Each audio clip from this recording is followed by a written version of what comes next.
यहाँ पर मैं आपको ब्रीफ में यानी कि शॉर्ट में बताऊंगा कि क्लस्टरिंग नेटवर्क में कौन कौन से डेटा एग्रीगेशन और कौन कौन से डेटा डिसेमिनेशन प्रोटोकॉल यूज़ होते हैं और उनके क्या क्या मेरिट्स या फिर डीमेरिट्स हैं। तो चलिए शुरू करते हैं। सबसे पहला जो प्रोटोकॉल है उसका नाम है लीच प्रोटोकॉल। तो लीच प्रोटोकॉल का मेरिट्स यह है कि यह इम्प्रूव करता है डेटा एक्यूरेसी को, और साथ ही साथ लीच प्रोटोकॉल नेटवर्क के लाइफ टाइम को भी इम्प्रूव करता है। अब लीच प्रोटोकॉल के यदि डीमेरिट्स की बात करें तो लीच प्रोटोकॉल का डीमेरिट्स यह होता है कि लीच प्रोटोकॉल में जनरली किया जाता है एजम्पशन, और एजम्पशन जो होता है वो इस बात का होता है कि क्लस्टर में यदि कोई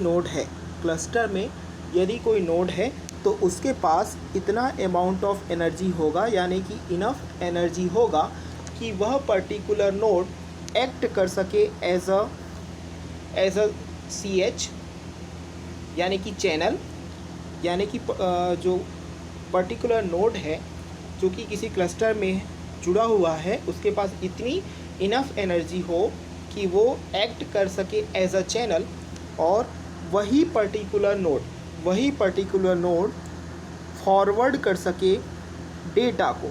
यह एक एजम्पशन किया जाता है लीच प्रोटोकॉल के केस में। लेकिन यदि हम इस एजम्पशन को देखें, इस एजम्पशन की वैलिडिटी को देखें, तो यह एजम्पशन वैलिड नहीं होता है। किस केस में वैलिड नहीं होता है? जब जो भी हम सेंसर्स यूज़ कर रहे हैं उनमें क्या होते हैं, कुछ ना कुछ एनर्जी से जुड़े हुए रूल होते हैं, या फिर हमें लगातार एनर्जी सेव करनी पड़ती है। तो इस केस में यह एजम्पशन कर पाना कि हर पर्टिकुलर नोड के पास इतनी एनफ एनर्जी हो कि वो एक्ट कर सके एज अ चैनल और फॉरवर्ड कर सके डेटा, तो यह चीज़ ट्रू नहीं होगा। नेक्स्ट जो प्रोटोकॉल यूज़ होता है उसका नाम है हीट। देखिए, अब यह जो हीट नाम का प्रोटोकॉल है इसके क्या मेरिट्स होते हैं। हीट नाम का जो प्रोटोकॉल होता है यह नेटवर्क के लाइफ टाइम को क्या करता है, इम्प्रूव करता है। अब यदि हम इसी हीट प्रोटोकॉल से रिलेटेड डीमेरिट्स पर डिस्कशन करें तो हमें यह पता चलता है कि हीट प्रोटोकॉल के केस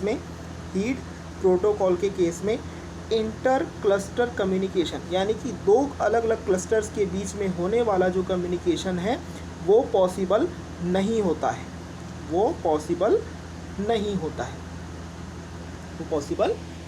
है। नेक्स्ट जो एक और प्रोटोकॉल यूज़ होता है क्लस्टरिंग नेटवर्क में, उसका नाम है CLUDDA। इसे आप बोल सकते हैं क्लूडा।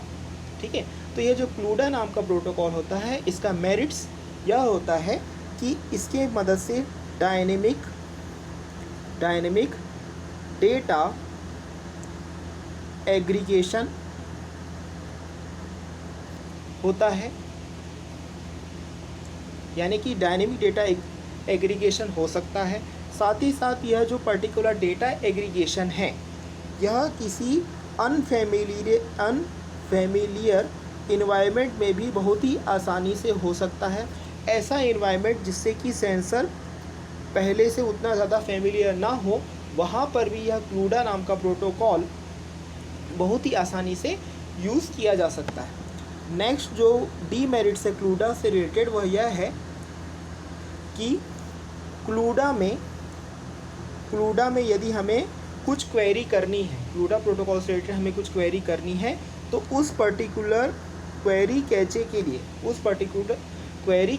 लिए अलग से सेपरेट मेमोरी की रिक्वायरमेंट होती है। यदि क्वेरी कैचे के लिए मेमोरी अवेलेबल नहीं होती है तो क्वेरी कर पाना बहुत ही मुश्किल हो जाता है।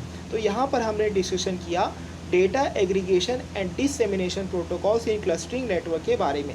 इस वीडियो को लाइक करें, शेयर करें और हमारे चैनल को ज़रूर सब्सक्राइब करें। Thank you.